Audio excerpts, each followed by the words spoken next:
Today's Mercedes-Benz interview of the day brought to you by Mercedes-Benz. Luxury SUVs now come with the luxury of choice there. The vehicle's all electric, the feeling all Mercedes. Learn more at mbusa.com/special offers. Jay Bilas, college basketball analyst, and Jay had a wonderful column that he wrote on ESPN.com yesterday, his tribute to Bill Walton, and thought, you know what, if you didn't read it, I'd love for Jay to recap some of that feeling you had when you worked with Bill. I brought up the fact that he's sort of like John Madden to a different generation, that they know John Madden as the broadcaster or the video game guy. They didn't realize he was a Hall of Fame coach. I had to tell somebody yesterday, a 33-year-old guy that I was talking to, how great Walton was as a basketball player. And they said, that guy was a great basketball. I said, yes, one of the greatest centers in college basketball history. How would you sum up working with Bill, Jay? A glorious adventure that every time you were around Bill, he made it about you. He made it a tremendous amount of fun. And he was so generous and kind, and he had a spirit that was hard to define. You always wound up laughing, sometimes at him. So most of the time at what he was saying. He was very self-deprecating, and he could bring the needle out, which I loved. He called me Jake. He never called me by my name, and I loved it. It was like Walton, is bringing me in, and even on broadcasts that I wasn't on, he would refer to me as Jake. And some people got it, some people didn't. But he was wonderful. And he would always, if you tried to talk to him about what may happen on the air, about content or some eventuality, he would immediately give you that big paw Heisman. Save it for the air, Jake. He wanted no part of discussing it beforehand. And just fantastic. And, you couldn't wrestle a check away from him. He was always interested. If you're sitting with him around a table, he was the guy everybody wanted to hear from, to hear his stories, his perspective, because he lived such a rich life, basketball and otherwise. But he wanted to know about you and your family and your hopes and dreams and things like that. And he was genuinely interested. He was really a wonderful human being. And for me, growing up in Southern California, I idolized him. I first started playing basketball third, fourth grade. So he was National Player of the Year, and at UCLA, they were winning championships and all that. And when you meet your idol and he exceeds your expectations, that's got to be pretty rare, at least in my experience. And he exceeded every one of the expectations I had of him, which were really high. And I talk about, I named my intramural team after Walton, called the Walton Gang. And because it was a tribute to the teamwork that he had, that he expected, that he hoped for. He had that simplicity. He wanted perfection, but he knew what simplicity meant. And having John Wooden there as his coach. And I fell in love with the ability to be selfless, but be the best player in college basketball, which is really hard to do.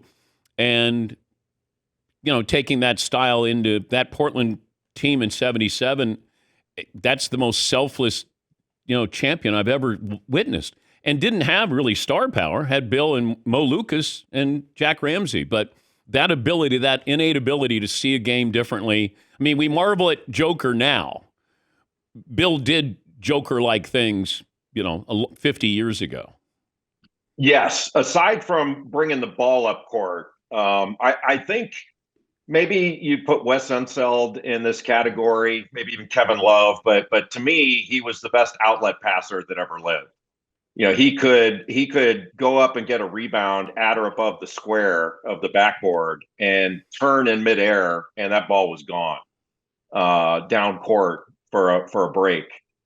He could really run before he was injured. And I think his NBA career, Dan, I mean, we're about the same age. You remember that stuff. Like he was probably the Sandy Koufax in a way of the NBA. that when he was healthy, it was him and Kareem were the best centers, and that was it. And I think it was him and Kareem as the best players, not just the best centers, but the best players to ever play college basketball. I mean, he was 86-4 in his college career. In 3 years, he went 30-0, 30-0, 26-4. And his senior year in 1974, they lost. They called it the lost weekend in Sports Illustrated. They lost back to back to Oregon and Oregon State. Digger Phelps and Notre Dame ended that 88-game winning streak, and then they lost in double overtime to David Thompson and NC State in the Final Four in Greensboro, North Carolina. That was it. And teams used to stall against them, you name it. But I remember, my coaches. When I got to college, the trainer at Duke was a guy named Max Crowder, and he insisted Bill Walton's the best player I've ever seen. And they all talked about him being the best. And then you get to know him later on, and he was later on in his career he became a showman, but he wasn't necessarily like that off the court. He was goofy and fun. But hey, can I read you a text message he sent one time? Sure. You have time for that? Absolutely. So I played golf with a high school buddy of mine named Steve Howard. And Steve was a deadhead, or still is a deadhead, has gone to dead shows for 35 years. And he and Bill became friends through dead shows. So Steve and I played golf this last summer. And while we're playing, we decide, hey, let's send a video to Big Red. So we sent a video to Bill, and this was his response. And I'll do it in his voice.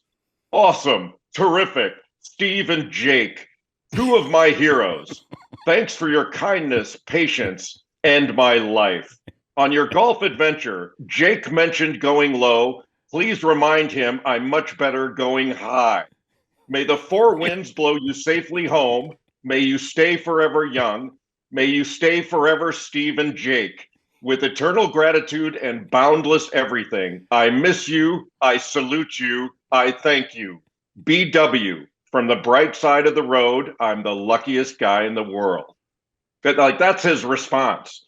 And he sent that kind of stuff to everybody. I mean, everybody that I've shared this with said, oh, they sent one back to me. They got something similar. I mean, he was one of a kind.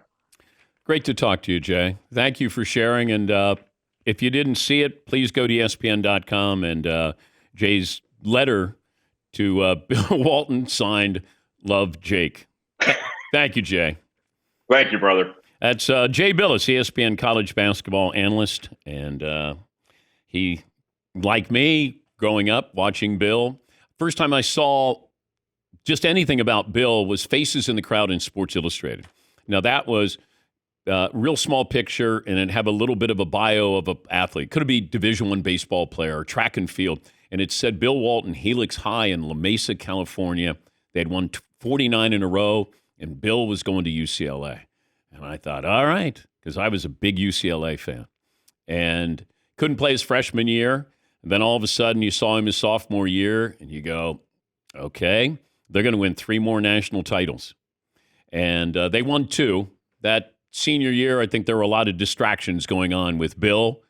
And I don't know if he and John Wooden were in sync, but, he couldn't play his freshman year at UCLA, or he would have been part of another national title team. But you got to see him, had one of the greatest title game performances against Memphis State.